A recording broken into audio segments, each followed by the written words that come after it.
Bart. And thank you for joining us, Professor Bart-Kay. What we're going to do, I think, Richard, is we'll mute when Bart talks. Is that what we're going to do?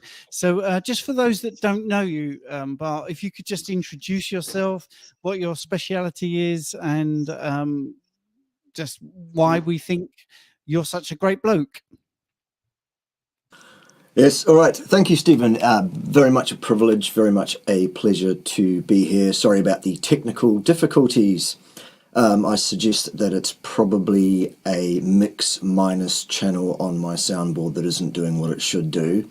And as such, you guys are getting your own voices back through my microphone feed. So, yeah, the mute thing will work. That's fine. Who am I? Okay, yes, I used to be an academic in the field of human nutrition, the physiology of rest and exercise, cardiovascular pathophysiology for about 25 years until I thought much, much better of that and decided to be a social media influencer instead. And it's good because it gives me now the ability to say what I really think, and I'm not beholden to any curriculum document that tells me what I can and can't say, and so I can present the science now as I see it in a much more balanced way. It's also much more fun to look in the mirror at the boss than it is to have to answer to somebody else. So in a nutshell, that's it for the short version. Yeah.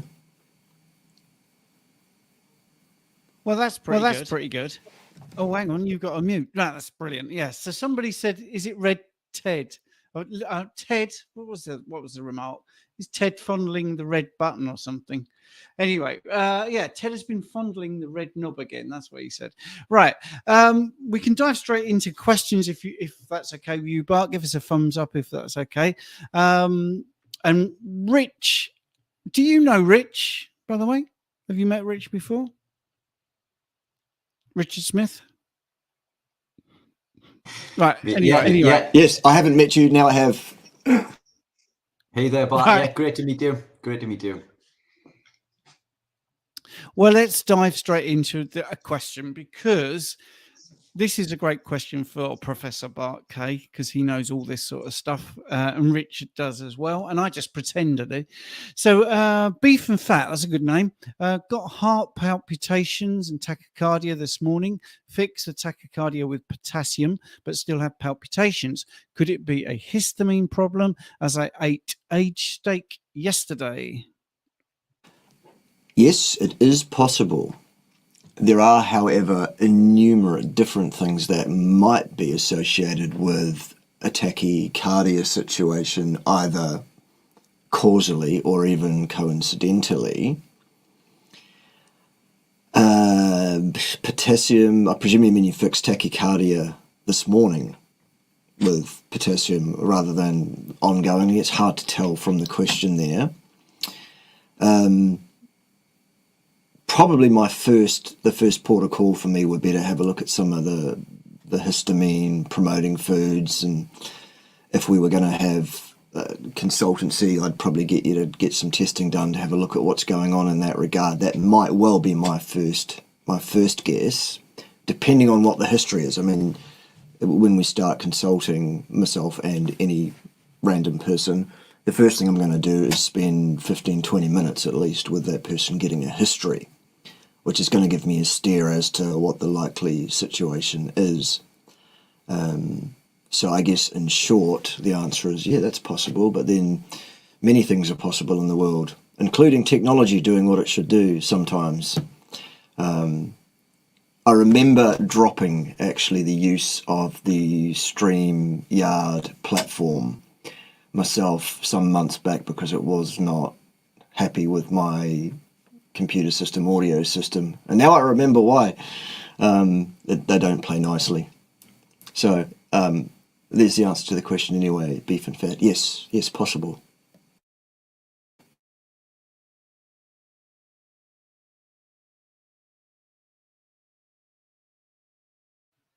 Rich, do you want to answer? Yeah, I mean, look, again, without context, it's a bit difficult to say. I mean, there's lots of things that could be contributing to that. It could be, as you say, an electrolyte imbalance, histamine problem. I think we covered this. Did we go through something in regards to aged meat in one of the talks that we did recently, in the way that it's cooked and the histamine? But what else is being consumed as well? I mean, lots of foods will increase histamine, particularly lectins binding into the mast cells in the gut and thing. But it's I think more context required with that one, isn't it? But what are they saying? Fixed cardio with potassium, but still have palpitations.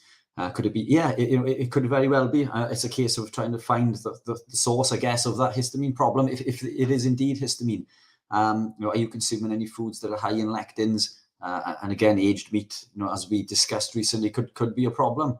More context required, I think, on that one, isn't there? Yeah, and I think, as I've said a few times, this isn't a patient doctor relationship. It's just for entertainment and information purposes, and you can do your own research. So, but thank you for that. Beef and fat, that's very good. We'll hide that comment. I have a question that's come in pre-submitted, and I don't think it's really a question. I think it's sort of just a statement, and I think this person wants us to give him some motivation to keep going. All right. So, Professor Bart-Kay, this is, but I think, Rich, you could answer as well. I have multiple sclerosis since 2011 and have been carnivore since 2021. Although the lesions on my CNS are healing, I get massively fatigued whenever I eat and I'm having difficulty maintaining and building weight. 193 centimeters tall and 70.3 kilograms. And so I'm guessing this person is asking just for some encouragement that this is the right way, and there could be some resolution in that fatigue, even though they've got MS and they're having those lesions healed. Right. Yes. Interesting one. These kind of neurological disorders, such as MS, that the medical profession will tell you are intractable, meaning there's not much we can actually do to solve this situation. And as such, the typical approach there is going to be the management of symptomology rather than doing anything about the situation. One of the interesting things that you probably will need to be aware of, if you're not already, is that anyone telling you to avoid cholesterol in your diet or trying to push a statin medication on you for any reason is not doing you a favor, because the myelin sheathing that's so very important to nerve transduction is actually made directly from cholesterol, from molecular cholesterol. So it's very, very important that you have sufficient of that available for use. While your body can produce cholesterol itself from non-cholesterol precursors, so much the better if you feed the body what it needs in terms of its cholesterol, so that it doesn't need to do that and spend effort, I guess, in achieving that goal. So that's the first thing. The second thing that I would suggest to a person with MS, or really any other form of either inflammatory or autoimmune dysfunction, really, is that person, what they ought to be doing to manage their situation to the best end, is to live the most anti-inflammatory lifestyle possible. And there are kind of a list of 4 or 5 things that I'm always banging on about with my clients and my people as 5 things that are relatively straightforward, relatively easy for a person to achieve, should they be of a mind to achieve these things, all of which seem to lead people to vastly reduced inflammation, and thus the best chance of the best likelihood of the best health outcomes for the longest period of time.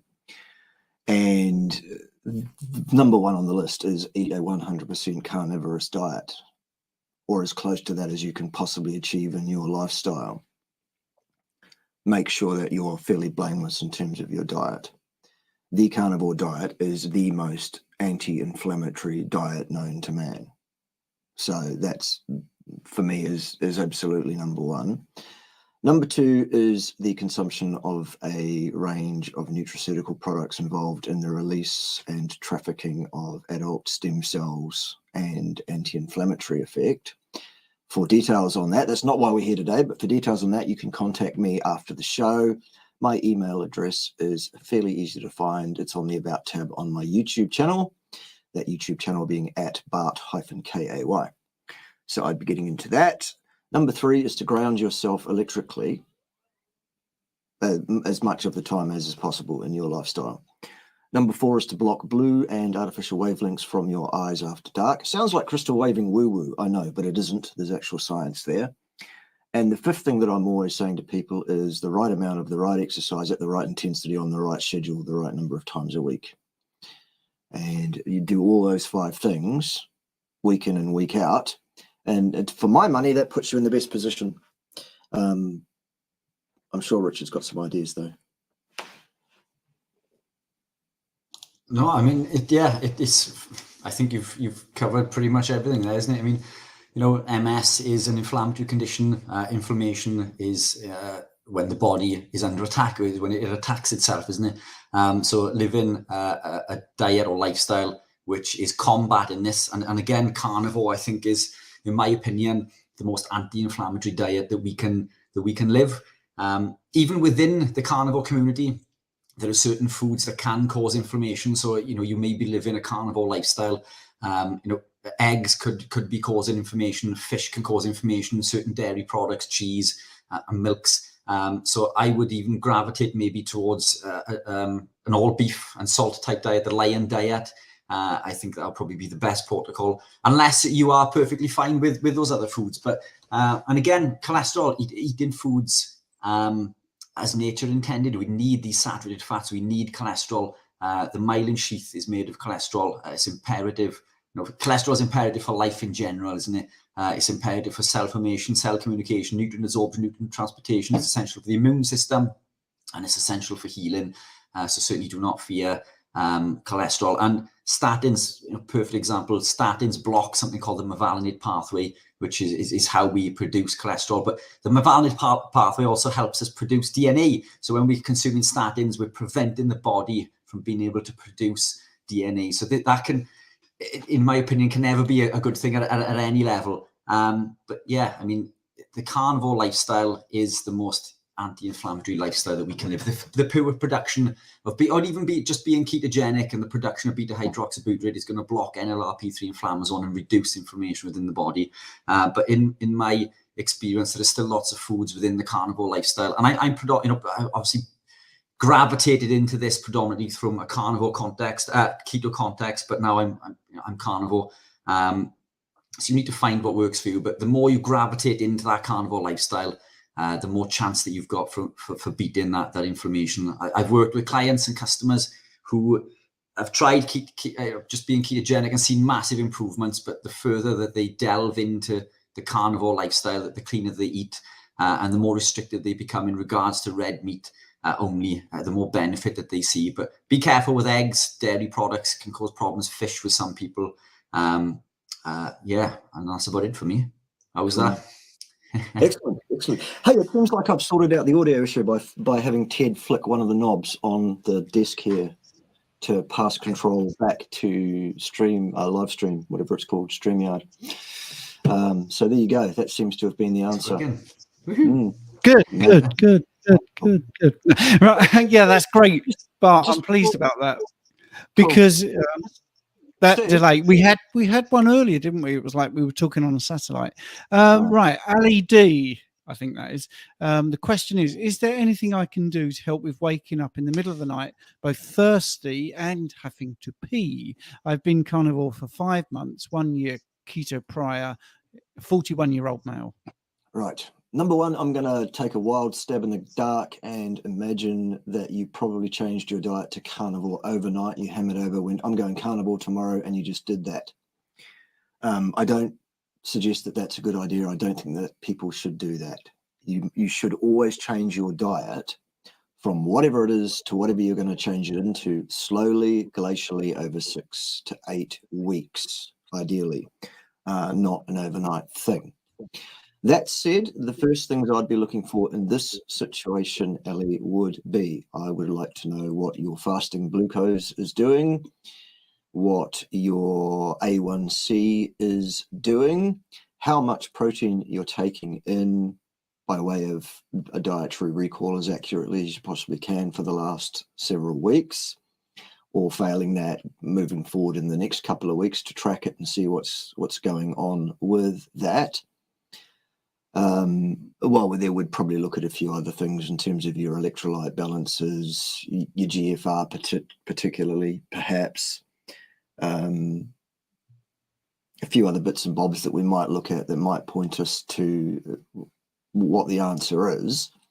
But my first guess is going to be a blood glucose dysregulation issue born of a gut microbiome dysfunction, born of changing your diet too suddenly. And these things can rear their heads months and months after the fact. You don't immediately fall to bits necessarily. That's going to be my first guess. Rich? Yeah, love that. Nothing to add. Yeah, spot on. Could totally agree. Did I suffer with issues in the beginning? Do you know, I honestly can't remember. It's in my experience, it seems to be an electrolyte issue. But this was a question that popped up earlier as well, isn't it? And yeah, it was the same response that we had earlier. Yeah. But fantastic. Yeah, if it's not a directly protein-related gluconeogenic issue, inflammatory issue around the microbiome, there are other axes that we might look at there as well, including the sex-binding globulin hormone, the free and otherwise testosterone levels, and I would probably look at transferritin as well as my secondary port of call if we can't sort it out immediately. If it's not apparent straight away, oops, too much protein, not enough fat, there's your problem, we need to sort that out, then that's the next route I would suggest. So there you go, there's 2. Jeremiah, thank you. Good to see you. So now the sound is fixed. Have you two met before, Richard and Bart? Not before today. Now we have. No, Richard, I haven't. Yeah, nice to meet you. Nice to meet you. I think I did a podcast recently with a mutual friend of ours in Alan Reeves. Alan did a post on how it's all about the calories, and you commented on the post and ripped him apart, and rightfully so. And I messaged him soon after and said, look, we need to do a podcast, because we were recording a series of podcasts at the time. And we recorded that in regards to why, it's not the calories. And we went through that step by step, which was enlightening for Alan. People are still stuck in this whole caloric thing. Yes.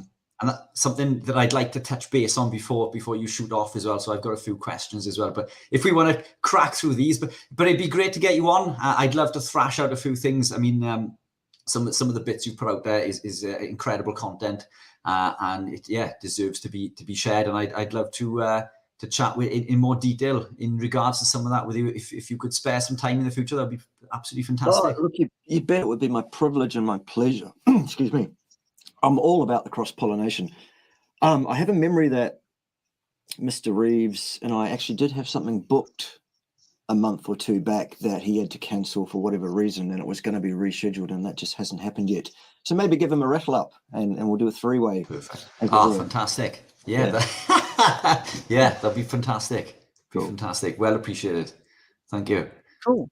And the thing is, Rich, your story is also good, because I know Bart does have people on with inspirational stories. You could have an inspirational story and then get very scientific as well, which would be fascinating, because it might be the longest interview in the known world. I mean, Bart, you've let yourself in for a big problem there with getting Richard to keep within a couple of hours. Anyway, right, here we go.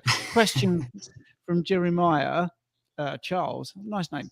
Someone asked me recently what would be the maximum daily carb intake recommended for a young, non-obese man who is moderately active but has a hard time cutting out all carbs.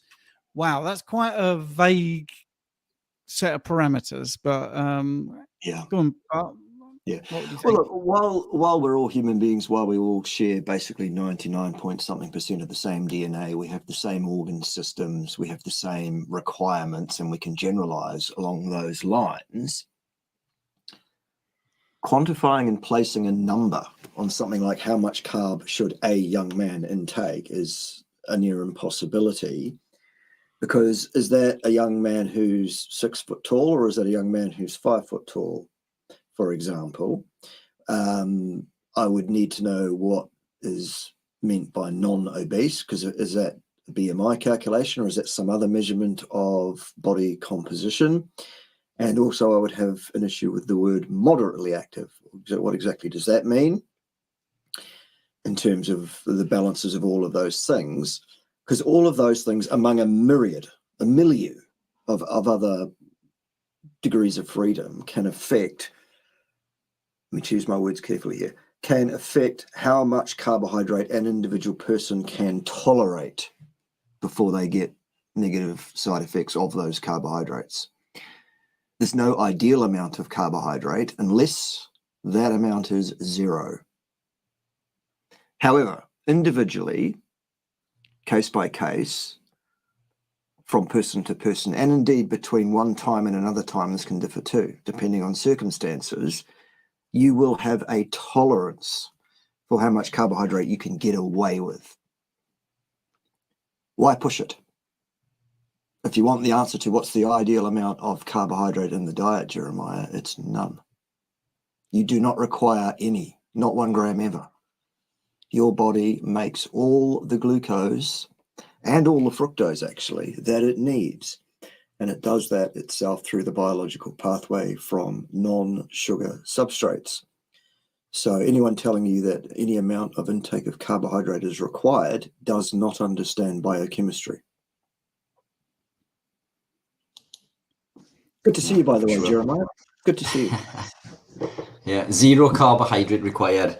And again, I think, context is important. As you say, it's going to be highly individual. And the source of the carbohydrate, if we're looking at effects on eliciting an insulin response, then a carbohydrate source that are high in lectins is going to be needed to be considerably lower than carbohydrate from something that doesn't contain lectins.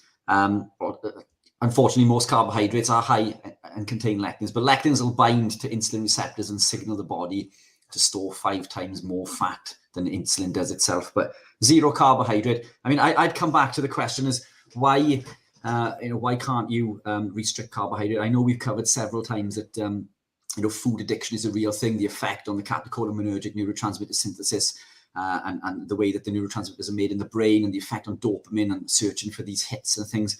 But we can curb, sugar cravings through UVA, through the eyes, through the production of melanocyte stimulating hormone, MSH, through consuming omega-3s, will increase CCK, cholecystokinin. All of these can help curb hunger.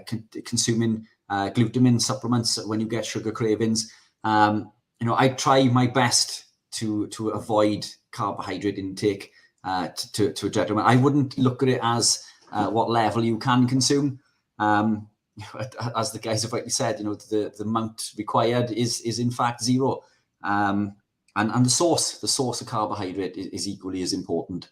But context, I think, that is important. Awesome. How are you traveling, by the way, boys? It must be after midnight. Yeah. What are we on, 16 hours? Yeah, we're on 16 hours, 25 minutes. And awesome. James, who is Richard's tech guy, keeps messaging saying, Stephen, are you really going to stand for the entire 24 hours? I'm going to try, but there is a chair behind me, which occasionally I might sit on because I'm beginning to wane, I will be honest. But if I'd have done this when I was high carb, well, firstly, before it, I would have been saying to Rich, "Oh, I've got to eat at 9, and I've got to eat at 1, and I've got to eat at 7, and all that bollocks, basically." So anyway, right, I don't normally swear online, but there you go. Bart's here, and he's a bad influence. Here's another question. This is verbal. Pay attention. You should see that. Hi, Professor Bart-Kay. First of all, thanks for all you do. Now, normally when someone starts with that, it's not going to end well, is it? When someone starts with thanks for all you do, but it's almost like that. But, yeah. Right. Here's my question. I think that you have mentioned, unless I got it wrong, and there is, unless I got it wrong, that there is no such thing as metabolic syndrome. Then what would you call the group of symptoms that people have, like large abdomen, high blood pressure, possibly pre-diabetes? Yeah. Okay. So, yeah, you have worded it more strongly than I would have done in my original offering. What I probably would have said, knowing me, the exact words that I tend to choose, I probably would have said the metabolic syndrome is a construct. It's an idea. It's an umbrella category. It's a bucket of no real actual existence. It's a category that we can put people into should they express X number of selected symptoms and signs from a list, which we will give you. Then we would say clinically that person is in the category of people who have this thing called metabolic syndrome. The problem being that every one of the symptoms listed as a metabolic syndrome symptom are things that can have multiple precipitants. What I guess I'm talking about there is the uncontrolled degrees of freedom, the assertions that people seem to be pathologically determined to make around cause and effect, such statements not being supportable with actual cause and effect empirical evidence, which for those that don't know, empirical evidence just means the numbers. The evidence is the numbers, by the way, not the words. Every time the numbers in the paper. So there's a hint for young players. You don't read a paper and take the conclusions of the authors of that paper as even an accurate description of what that paper actually does say in the numbers section, the results section. So when people say, look, so long as you can read reasonably well, you can follow the science, you can read the science. Well, yes, you can read the words in the paper, but you need specific skills to actually look at a paper critically and go, does this one do what it says it does? Can I expect what it says on the tin here? So that's what I would have said, I suspect, about metabolic syndrome. Cool. Thank you, Bart. We've got a question from Debbie, because that was directed, by the way, Rich, that was directed at Bart, so you didn't need to answer. But I'm you glad. could add. Debbie is asking, what special requirements exist regarding doing the ketogenic or carnivore diet without a gallbladder? Yeah, nothing really hugely specific, except that we do need to keep an eye on the fat intakes, how it's taken in, how it's broken up, how it's timed during a day, perhaps. It really depends a little bit on how that person is traveling. How long has it been since they've had their gallbladder out, etc., etc., etc. Every client that I speak to or deal with or advise in any way is an individual case. And while the thematics of the ideas that I share with people are often similar, precisely because the underlying etiology, the cause of their problems are similar, it still behooves me to give each individual person individual advice. So to make a blanket statement, a person who has had their gallbladder removed must do these things X, Y, and Z, well, no, because while X and Z might work, Y might not be appropriate on a case-by-case basis. Does that make sense? Yeah, absolutely. Cool. Yeah, 100%. Rich?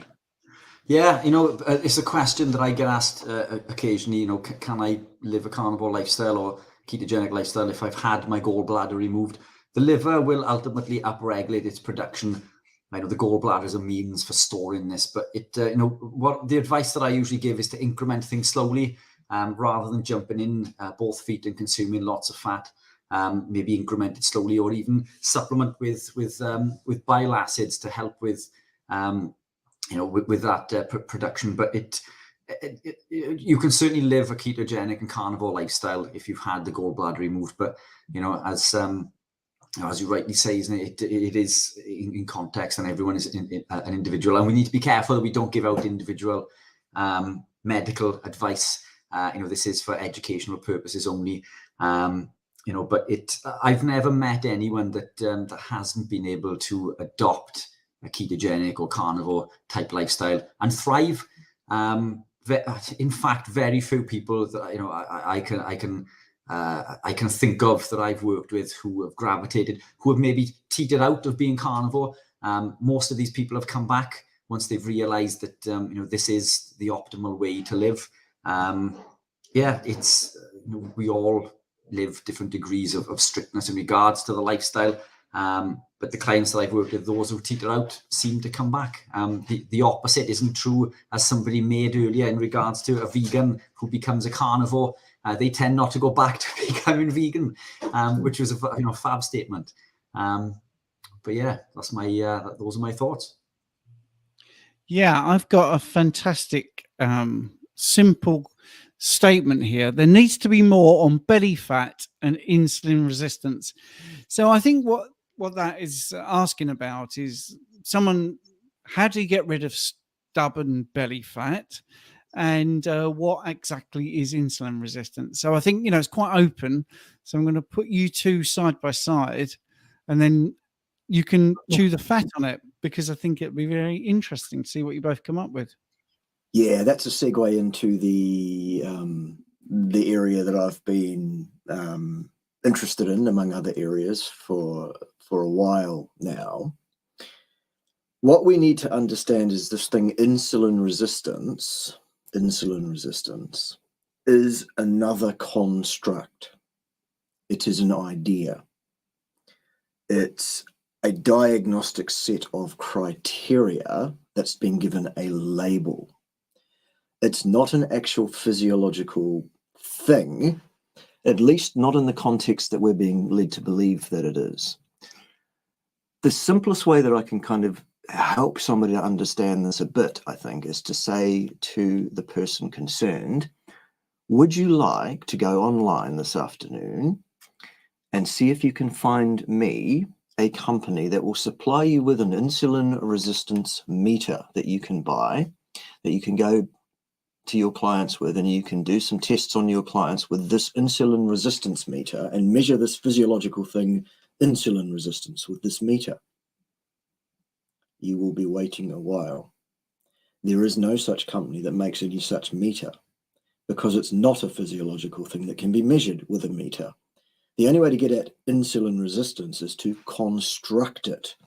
And the way we do that is we use blood glucose and blood insulin parameters when we challenge the homeostasis, and we follow the insulin and the glucose over time, and we get a curve for both of those somewhat dependent but also somewhat independent factors.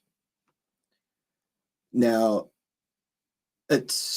you might say, well, this is a semantic argument a bit, or you might understand that this is actually important, because at the end of the day, the things that affect your insulin resistance result on your insulin resistance test are the amount of insulin being produced versus the amount exiting the bloodstream, combined with the amount of glucose entering and exiting the bloodstream. All of that under the influence of the inflammasome, the endocrine system, the hormonal system, that all plays into how all of that plays out. Let's not forget our old friend Randle with his bicycle. that plays into that as well. And at the end of the day, at any given time, at any given instant, any one cell, ergo any group of cells, tissues, organ, or even the whole body, can get into a state where it is not interested, for want of a better term, is not interested in insulin. It will not react to insulin. The glucose existing in the bloodstream at that time will be locked out of entering the cells. And when I say locked out, this is not a turnkey on-off situation. It's a fader. It's a sliding scale. But a person who is unable at that time to get blood glucose to exit the blood and enter the cells instead, that is happening for a reason. It's physiologically indicated. It occurs precisely because the DNA that survived at least 4,000 million years encodes directly for the enzymes that cause that set of interactions to occur. It's not a mistake, it's not a pathology, it's not a disease state, and it's not something that needs to be fixed. It occurs because it is supposed to occur. And the reason for 99-point-something% of all so-called insulin resistance, when it's evident, is the Randle cycle, which is doing what it is supposed to do precisely in order to protect the cells from damage. It's not a disease. It's not a pathology, and it's not a bad thing. Interesting, isn't it? Yeah, and it is. I think it can get incredibly technical as well, isn't it? And the Randle cycle is something that I wanted to go on to, because I know that it's something that you've versed in incredibly well, isn't it? But I mean, coming back to Sheena's point there, on a simplistic level, I mean, what she's saying there is, I think that being insulin resistant in the normal sense, what she's saying needs to be more on belly fat and insulin resistant. But I mean, it's when we look at insulin within the body, this increases over time, isn't it? So when we check for diabetes, anyone on the high street could be checked for diabetes and show a negative test, but it doesn't mean that their insulin levels in the blood aren't elevated. And typically somebody who is insulin resistant, this insulin resistance began 10 to 15 years prior to that, isn't it? Most of us on the high street are in the standard sense insulin resistant, but it in terms of what, as you rightly say, insulin resistance in terms of what cell, and that is pertinent. But the Randle cycle is something that's had a lot of airtime recently. Can you explain to the listeners what the Randle cycle is and why it's been controversial recently? I mean, this is quite a complex topic, I think, isn't it? So I'd love to hear your scientific thing to it, and if you could break it down into layman's terms as well. Sure. That'd be fantastic. Yeah, look, before I mentioned it the first time, about maybe 4.5 years ago on social media, nobody was talking about the Randle cycle. It was a paper that everybody had forgotten about, it seemed. It was almost filed in the bottom of someone's filing cabinet, never to be seen again, gathering dust, I don't know. Basically what it is, well, first of all, it's not a cycle, so I don't know why it's called a cycle. That's right. Yeah. It's not a cycle, it's a series of interactions between various components, if you like, of the kit that we would call the metabolic pathway at large. It functions at a whole body level via its effects at a cellular level within cells. Basically what occurs is, if you have a lot of blood glucose and a lot of free fatty acid in the blood, for want of a better term, competing for access to the mitochondria to produce energy in a cell, the fat and carbohydrate tend to cross-inhibit one another.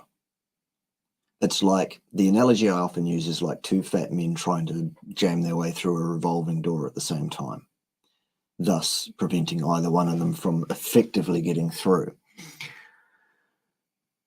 So I already said it before, but I'll say it again. The Randle cycle is not an on-off thing. You don't turn it on and turn it off. It's a sliding scale. It's on a fader, and it's per the cell. Each individual cell has its own functioning Randle cycle, which slides the fader up and down in terms of how much that cell will be amenable to the uptake of glucose from the blood to that cell. If a cell is replete with energy substrate and needs no further energy at that time, the Randle cycle will be fully faded on. The doors to glucose will be effectively locked in that cell, locked out completely, for want of a better term, and the glucose will not be able to enter that cell at that time. Makes sense, because too much glucose in a cell will damage that cell, glycation. So what do? We lock the door to the cell, the much more complex, much more important, much more difficult cells to replace, like heart cells, other muscle cells, etc. And we go, oh, well, the sacrificial lamb then is the red blood cells and the vascular epithelial cells, because they can be replaced much more rapidly. They're a much more simple cell.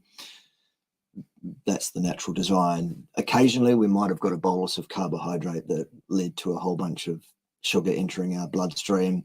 No big deal. Lock it out so we don't damage our important cells. The red cells cop it, but that's okay, because every couple of months we're going to replace those with new ones, under the biological assumption that our availability for carb was very low, which it was throughout most of our evolution.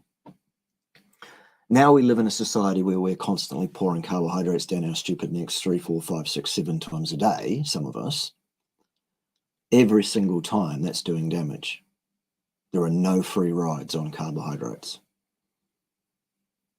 So what is the Randle cycle? It's that protective mechanism that locks the cells out to the damage that would be caused were those cells allowed to accumulate sugar inside the cells, according to its concentration gradient in the blood.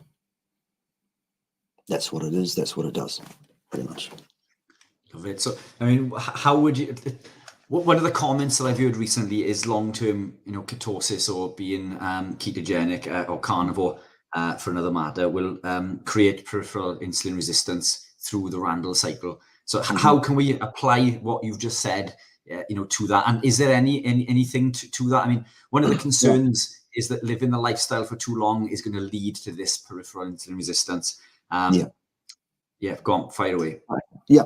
So number one, once again, the first thing that we need to do is adjust our attitude and stop thinking of so-called insulin resistance as a pathology in need of either avoidance or repair. How do we fix this insulin resistance? We don't. It's there for a reason. It's encoded for in the very genes. It's doing its job perfectly. If you have high blood glucose or high blood insulin, or both, there is something wrong with your diet. Your diet is pathological. That is what needs fixing, not your body's reaction to your pathological diet. Does that make sense? Yeah, love that. Yeah. So there's nothing wrong with the ketogenic diet long term, with the caveat that the goal of a ketogenic diet is not to be in ketosis, to have ketones. The more, the better. No. The purpler that stick, the better. No. Throw those sticks away, please, people. Don't ever test your urine for ketones again. It will not provide you with any information of any utility whatever. It's a gimmick. It's a have. It's a way of fleecing you of your hard-earned pounds, squid dollars, whatever. You don't need to do that. What you do need to do is to consume the majority, if not the entirety, of your daily bolus of protein in a single intake, or two at most, in my mind. The reason for that is because you need enough protein coming in one bolus to slightly kick the gluconeogenic pathway into action just a little bit. I'm not talking about a spike that you will get from eating carbohydrate. I'm talking about a little sleeping policeman. That is sufficient generally on a daily basis to maintain the integrity of your kidney tissue and its ability to filter electrolytes in and out, thus to maintain your electrolyte balance.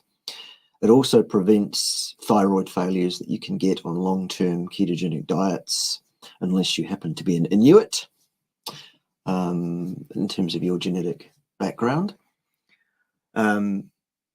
Yeah, but we need to understand that the goal of the ketogenic diet is usually, for most people, one of or both of the reduction in adiposity, loss of body fat, and anti-inflammatory effect of the ketogenic lifestyle.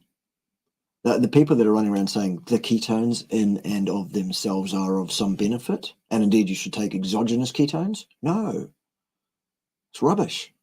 There's no science to back that. Anyway, that's my take on that one. Fantastic. You may have ideas, but that's okay. So what about, let's go on to calories. So a massive swear word for you. I mean, this has been the C word. This has been a reoccurring factor through the entire, what are we in, 16 odd hours. You know, my take, you know, you can add to this or rip it apart, but I mean, it's not the calories that govern whether we gain or lose weight if people are looking at it from that context. The caloric model is highly flawed. Yes. It's a highly antiquated system. It doesn't account, in my opinion, for the effect of insulin, the thermic effect of food, ketogenesis, metabolic rate, and the effect of lectins on insulin. It's not the calories. Energy needs to be accounted for. And I use the term energy over calories because calories are not the best way to quantify this. You know, I call it energy. I think you refer to it as heat, which is a fantastic term. Yeah, do you want to go into a little bit more detail in regards to that? I mean, the whole caloric model, and anyone who uses, you know, that sort of that I can understand in regards to referencing when we're speaking to people who don't understand being ketogenic or carnivore, and trying to explain how we can consume X amount of energy throughout the day. So I can consume between 5,000 to 6,000 calories on a carnivore ketogenic lifestyle and maintain weight. On a high carb lifestyle, at 2,500 to 2,700, I will gain weight continuously, week after week after week. Yet the caloric model, if taken from calories, is considerably higher when I'm on a ketogenic or carnivore lifestyle. So it clearly isn't the calories; it's the source of that energy, it's the source of the heat, and these are things that being ketogenic, you know, can't account for. It's not the calories. Do you want to go into a little bit more detail? Yeah, look, my pleasure. Yeah, my pleasure. I'm sure it's. I'm just rambling, so I'm not sure it's a pleasure to go through this. I'm going to say it's a pleasure. Why not? Here we go. All right. Energy is another one of these constructs. It's another thing that cannot be directly measured. It can't be held. It can't be looked at. It can't be contained, per se, actually. The only way that we can gauge or put a metric on so-called energy at all is to observe the effects that so-called energy, the construct energy, has on physical matter, stuff, a system of particles of some kind. Example, the calorie is a measurement specifically and explicitly of heat energy.